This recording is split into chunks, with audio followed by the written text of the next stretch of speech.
Minä olen myös Emilia ja yhdessä me muodostamme tämän E-tiimin. Yes. Tänään meidän aiheenamme on Espanja. Tuo flamencon, paellan ja jalkapallon mekka. Käytiin tuolla internetin ihmeellisessä maailmassa.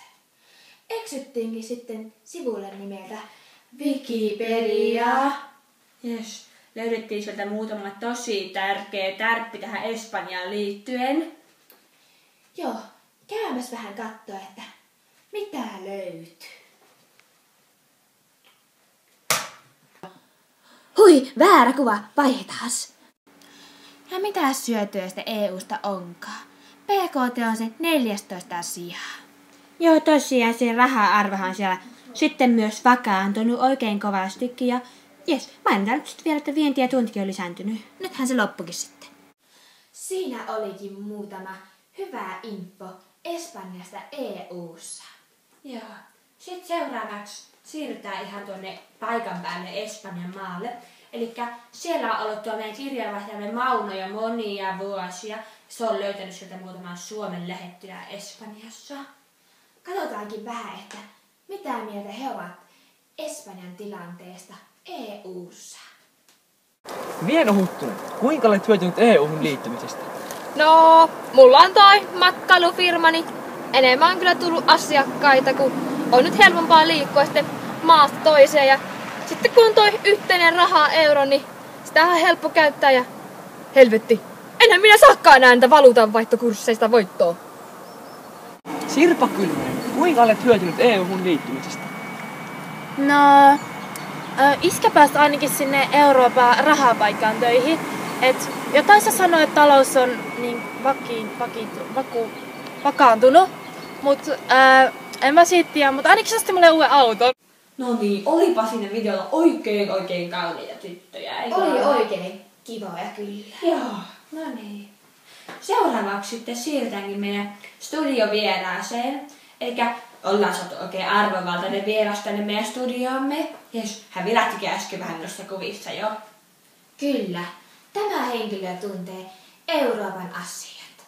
Euroopan asiantuntija Pentti Hilkuri. Tervetuloa! Kiitos teille taas, että on saanut tulla tänne studioon teidän kanssa. No niin joo.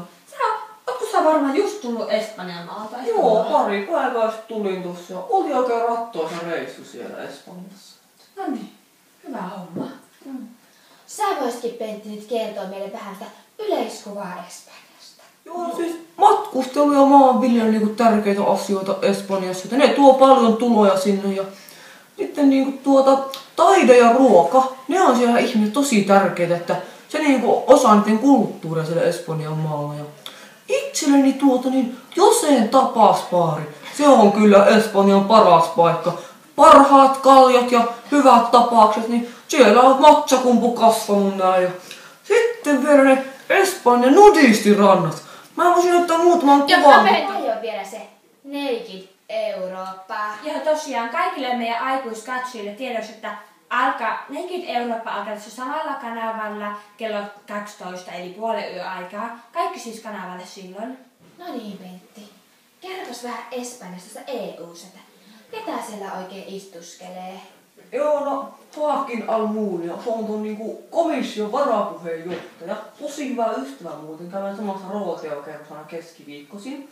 Ja sitten, että se huolehtii kilpailusta siellä.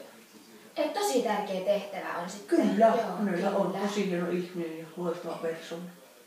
Onko siellä muuta sitten yleistä sieltä? Joo, no Espanjalla on 54 edustajaa tuolla parlamentissa, että siellä ne suuri osa on sosiaalidemokraatteja ja kristillisdemokraatteja. Joo, kyllä. Mutta Pentti, onko siellä Espanjassa joku asia huonosti? Joo, no siis tosiaan, kun Espanjalla on paljon noita rahaongelmia, niin budjettivaihto pitäisi kyllä pienentää, että semmoinen paha juttu siellä kyllä on. Ja sitten Espanja, Euroopan alueen niin isoin työttömyysprosentti, että siellä on niin 50% nuorisotyöttömyys ja työttömyys on noussut vuodesta 2007 niin melkein 20%. Että semmoinen paha juttu vielä siellä, että Ei mene hyvin Espanja.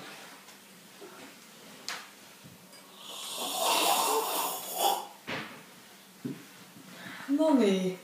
Ja kiitos Pena tässä sun haastattelusta. Joo, mä oon vieläkin vähän hämilläni. No, kiitos itselleni vain.